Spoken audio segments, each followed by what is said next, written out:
ಗೃಹಲಕ್ಷ್ಮಿ ಯೋಜನೆ ಹಣದಿಂದ ಬದುಕು ಕಟ್ಟಿಕೊಂಡ ಮಹಿಳೆಯರನ್ನ ಸುವರ್ಣಸೌಧಕ್ಕೆ ಸಚಿವೆ ಲಕ್ಷ್ಮಿ ಹೆಬ್ಬಾಳ್ಕರ್ ಕರೆದುಕೊಂಡು ಹೋಗಿದ್ದಾರೆ. ಗೃಹಲಕ್ಷ್ಮಿ ಹಣದಿಂದ ಬೋರ್ವೆಲ್ ಕೊರೆಯಿಸಿದವರು, ಊರಿಗೆ ಹೋಳಿಗೆ ಊಟ ಬಡಿಸಿದವರು, ಫ್ಯಾನ್ಸಿ ಸ್ಟೋರ್, ವೆಜಿಟೇಬಲ್ ಸ್ಟೋರ್ ತೆರೆದವರು, ಹೀಗೆ ಯೋಜನೆ ಲಾಭ ಪಡೆದು ಬದುಕು ಕಟ್ಟಿಕೊಂಡಿರುವ 22ಕ್ಕೂ ಹೆಚ್ಚು ಗೃಹಲಕ್ಷ್ಮಿ ಫಲಾನುಭವಿಗಳನ್ನ ಮನೆಗೆ ಕರೆಸಿ ಸುವರ್ಣ ವಿಧಾನಸೌಧಕ್ಕೆ ಕರೆದೊಯ್ದರು. ಗೃಹಲಕ್ಷ್ಮಿ ಫಲಾನುಭವಿಗಳ ಜೊತೆ ಟಿಟಿ ವಾಹನದಲ್ಲಿ ಸುವರ್ಣಸೌಧಕ್ಕೆ ತೆರಳಿದ ಸಚಿವೆ ಸಿಎಂ, ಡಿಸಿಎಂ ಭೇಟಿಯಾಗಿ ಗೃಹಲಕ್ಷ್ಮಿ ಫಲಾನುಭವಿಗಳು ಸಂವಾದ ನಡೆಸಲಿದ್ದಾರೆ. ಬಳಿಕ ವಿಧಾನಸಭೆ ಅಧಿವೇಶನದ ಕಲಾಪ ವೀಕ್ಷಣೆ ಮಾಡಲಿದ್ದಾರೆ. ಲೈಂಗಿಕ ಅಲ್ಪಸಂಖ್ಯಾತರಿಗೂ ಗೃಹಲಕ್ಷ್ಮಿ ಯೋಜನೆ ವಿಸ್ತರಣೆ ಹಿನ್ನೆಲೆ ಸುವರ್ಣಸೌಧಕ್ಕೆ ತೆರಳುವ ಮುನ್ನ ಸಚಿವೆ ಲಕ್ಷ್ಮಿ ಹೆಬ್ಬಾಳ್ಕರ್ಗೆ ಲೈಂಗಿಕ ಅಲ್ಪಸಂಖ್ಯಾತರಿಂದ ಸಚಿವೆ ಲಕ್ಷ್ಮಿ ಹೆಬ್ಬಾಳ್ಕರ್ಗೆ ಸನ್ಮಾನ ಮಾಡಲಾಗಿದೆ.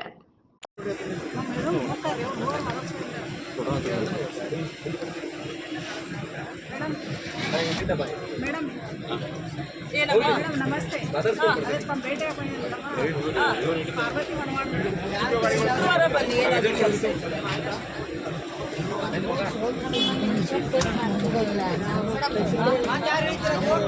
ಹೌದಾ?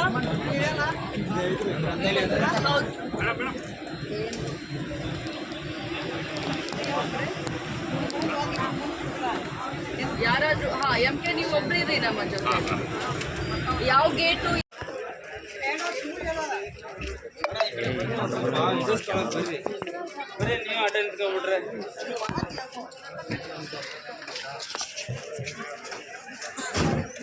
ಬ್ಯಾಗ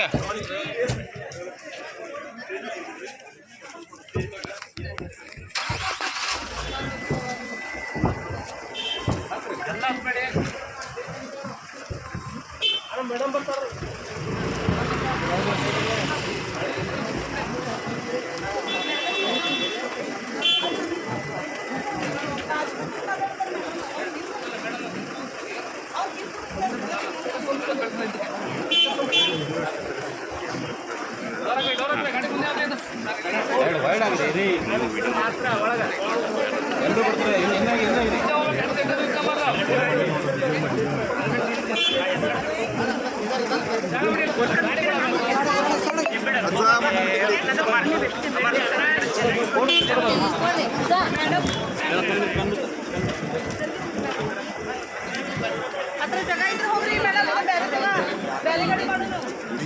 ಸಾಡಾಗ್ರಿ ಸ್ವಲ್ಪ ಸಾಡಾಗ್ರಿ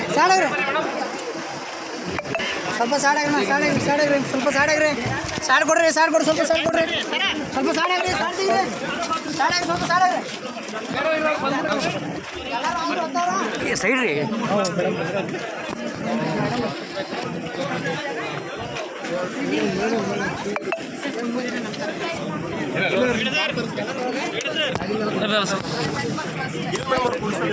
ಅಣ್ಣ ಇಲ್ಲೂ ಇದೆ.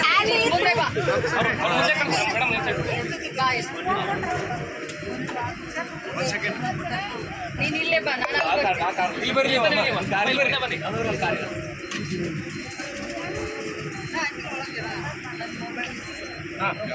Dharmanna phone phone phone